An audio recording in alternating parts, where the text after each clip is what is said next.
ಇವತ್ತು ನಾವು ಮಾತಾಡ್ತಾ ಇರುವಂತಹ ವಿಷಯ ಬೆಲ್ಲ.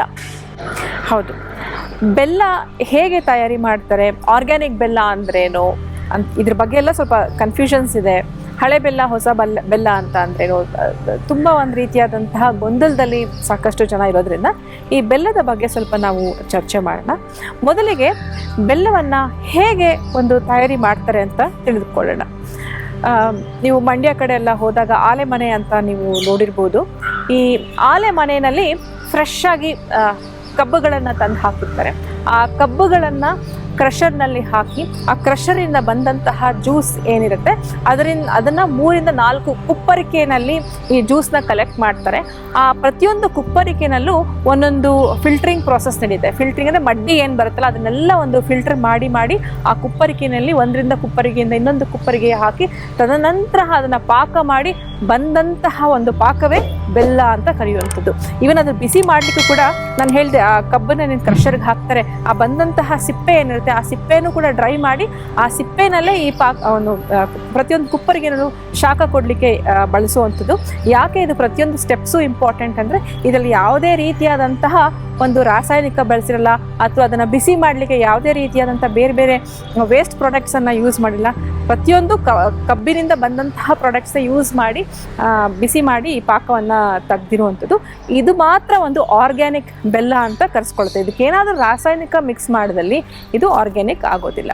ಇದು ನೀವು ಆಲೆ ಮನೆಗೆ ಹೋಗಿ ನೀವು ಅಲ್ಲಿ ನೋಡ್ಬೋದು. ಬೆಲ್ಲವನ್ನು ಕೂಡ ಅಲ್ಲಿಂದ ನೀವು ಖರೀದಿ ಮಾಡ್ಕೊಂಡು ಬರ್ಬೋದು.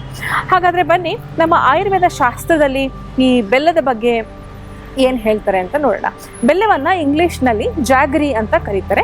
ಸಂಸ್ಕೃತದಲ್ಲಿ ಇದನ್ನು ಗುಡ ಅಂತ ಕರೆಯುವಂಥದ್ದು.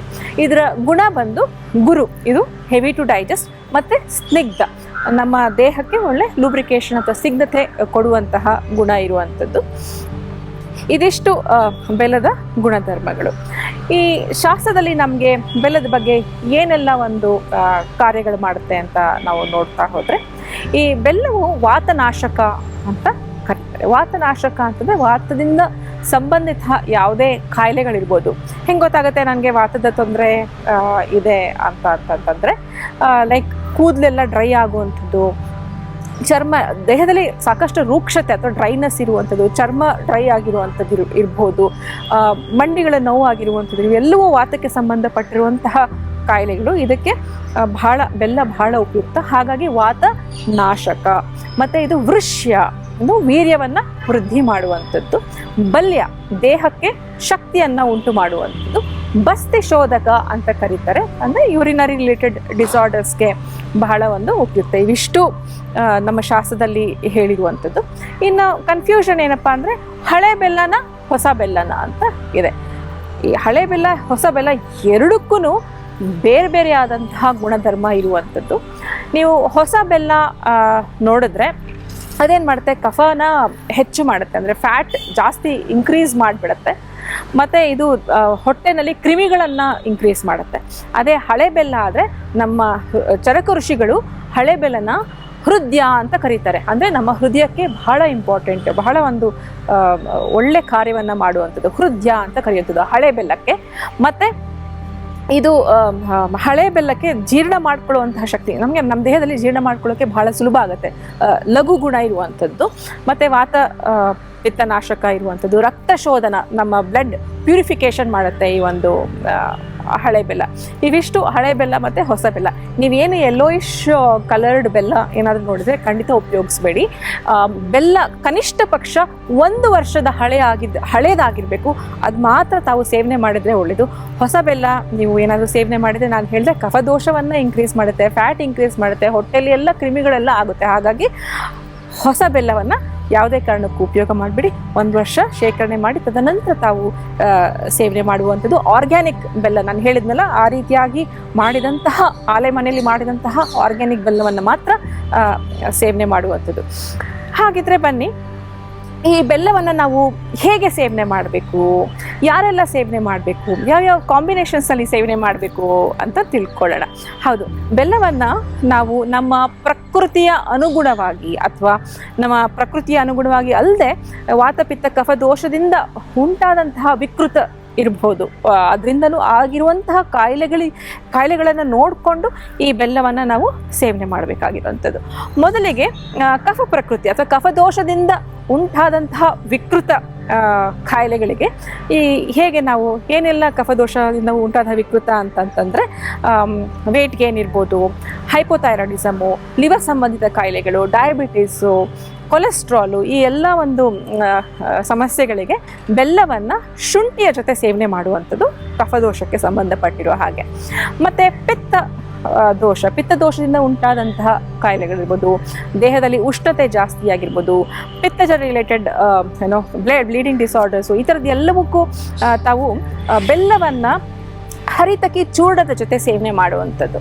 ಮತ್ತು ವಾತ ದೋಷದಿಂದ ಉಂಟಾದಂತಹ ಸಮಸ್ಯೆಗಳಿಗೆ ಒಣಶುಂಠಿಯನ್ನು ಬಳಸಿ ಬೆಲ್ಲದ ಜೊತೆ ಸೇವನೆ ಮಾಡ್ಬೋದು. ನೋಡಿದ್ರಲ್ಲ, ಹೀಗೆ ಈ ಮೂರು ಪ್ರಕೃತಿಗೆ ಮೂರು ದೋಷಗಳಿಗೆ, ವಾತ ಪಿತ್ತ ಕಫ ದೋಷಕ್ಕೂ ಇದು ಬಹಳ ಒಂದು ಉಪಯುಕ್ತವಾದಂತಹ ಔಷಧಿ ಅಂತಲೇ ನಾವು ಹೇಳ್ಬೋದು. ಆಚಾರ್ಯರು ಕೂಡ ಇದಕ್ಕೆ ನಮಸ್ಕಾರನೇ ಮಾಡಿದ್ದಾರೆ. ಈ ಮೂರು ದೋಷಗಳನ್ನು ಶಮನ ಮಾಡೋದ್ರಿಂದ ಇದು ಬಹಳ ಒಂದು ಉಪಯುಕ್ತವಾದಂತಹ ಈ ಮೂರು ದೋಷಗಳಿಗೆ ಔಷಧೀಯವಾಗಿ ಕೆಲಸ ಮಾಡುವಂಥದ್ದನ್ನು ನಾವು ಹೇಳ್ತೀವಿ. ಇನ್ನು ಮುಂದೆ ನೋಡ್ತಾ ಹೋದರೆ ಈ ಬೆಲ್ಲವನ್ನು ನಾವು ಹೇಗೆ ಸೇವನೆ ಮಾಡಬೇಕು ಅಂತ, ಯಾವ ಪ್ರಕೃತಿ ಕಾಂಬಿನೇಷನ್ಸ್ ನಾನು ಹೇಳಿದೆ, ಎಷ್ಟು ಸೇವನೆ ಮಾಡಬೇಕು ಅಂತ ನಾವು ನೋಡ್ತಾ ಹೋದರೆ, ನಮ್ಮ ರುಚಿಗಳನ್ನು ನೋಡಿದ್ರೆ ಷಡ್ರಸಗಳು ಅಂತ ನಾವು ಏನು ಹೇಳ್ತೀವಿ, ಅಬ್ಸರ್ವ್ ಮಾಡಿ. ಮಧುರ, ಅಮ್ಲ, ಕಟು, ತಿಕ್ತ, ಕಷಾಯ. ಫಸ್ಟು ಮಧುರ ಅಂದರೆ ಸಿಹಿ ಅಂತ ನಾವು ಷಡ್ರಸಗಳನ್ನೇ ಹೇಳಬೇಕಾದ್ರೆ ಹೇಳ್ತೀವಲ್ವ, ಮಧುರ. ಸೊ ಈ ಸೀಕ್ವೆನ್ಸ್ ನಾವು ನೋಡಿದಾಗ ಫಸ್ಟಿಗೆ ನಾವು ಮಧುರವನ್ನು ಸೇವನೆ ಮಾಡಬೇಕು. ಈ ಮಧುರ ಅಂದರೆ ಬೆಲ್ಲ ಮಧುರ ಆಗಿರೋದ್ರಿಂದ ನಾವು ಊಟಕ್ಕೆ ಮುಂಚೆ ಬೆಲ್ಲವನ್ನು ಸೇವನೆ ಮಾಡಬೇಕು. ಯಾಕೆ? ನಮ್ಮ ಅಗ್ನಿ ಚೆನ್ನಾಗಿರುತ್ತೆ, ಅಗ್ನಿ ವೃದ್ಧಿ ಆಗಿರುತ್ತೆ, ಹೆಚ್ಚಾಗಿರುತ್ತೆ. ಹಾಗಾಗಿ ಬೆಲ್ಲವನ್ನು ಸೇವನೆ ಮಾಡಬೇಕು. ಅದು ಸ್ವಲ್ಪ ಕಡಿಮೆ ಪ್ರಮಾಣದಲ್ಲಿ ಸೇವನೆ, ಒಳ್ಳೆಯದಂತೆ ಹೆಚ್ಚಲ್ಲ, ಕಡಿಮೆ ಪ್ರಮಾಣದಲ್ಲಿ ತಾವು ಸೇವನೆ ಮಾಡಿದ್ರೆ ನಮಗೆ ಅದು ಜೀರ್ಣ ಮಾಡ್ಕೊಳ್ಳಿಕ್ಕೆ ಬಹಳ ಸುಲಭ ಆಗುವಂಥದ್ದು. ಇದು ಒಂದು ರೀತಿಯಾದಾದರೆ, ಇನ್ನು ಸಾಕಷ್ಟು ಜನರು ಮನೆಯಲ್ಲಿ ಸಕ್ಕರೆ ಬದಲಾಗಿ ಬೆಲ್ಲವನ್ನು ಆಪ್ಷನ್ನಾಗಿ ಉಪಯೋಗಿಸ್ಕೊಂಡು ಬೆಲ್ಲದ ಟೀ, ಬೆಲ್ಲದ ಕಾಫಿ ಅಂತೆಲ್ಲ ಮಾಡ್ತಾ ಹೋಗ್ತಾರೆ. ಇದನ್ನು ನಾನು ಬಹಳ ಇಂಪಾರ್ಟೆಂಟ್ ಆದಂಥ ವಿಷಯ ನಿಮಗೆ ಹೇಳಲಿಕ್ಕೆ ಇಷ್ಟಪಡ್ತೀನಿ. ಈಗ ಬೆಲ್ಲದ ಟೀ ಏನು ನೀವು ಮಾಡ್ತೀರಾ, ಹಾಲು ಮತ್ತು ಬೆಲ್ಲ ಮಿಕ್ಸ್ ಮಾಡಿದಾಗ ನಮ್ಮ ಆಯುರ್ವೇದ ಶಾಸ್ತ್ರದಲ್ಲಿ ಇದನ್ನು ವಿರುದ್ಧ ಆಹಾರ ಅಂತ ಹೇಳ್ತಾರೆ, ಅಂದರೆ ಇನ್ಕಂಪ್ಯಾಟಬಲ್ ಫುಡ್ ಅಂತ ಹೇಳ್ತಾರೆ. ನೀವು ಕೂಡ ಗಮನಿಸಿರ್ಬೋದು, ಟೀ ಮಾಡಬೇಕಾದ್ರೆ ಬೆಲ್ಲವನ್ನು ಹಾಕಿದಾಗ ಕೆಲವೊಂದ್ಸಲ ಹಾಲು ಹೊಡೆದೋಗುತ್ತೆ ಅಲ್ವಾ, ಅದಕ್ಕೆ ಇದನ್ನು ವಿರುದ್ಧ ಆಹಾರ ಅಂತ ಹೇಳ್ತೀವಿ. ಎರಡನ್ನೂ ಕಾಂಬಿನೇಷನ್ನಲ್ಲಿ ಮಾಡಬಾರ್ದು.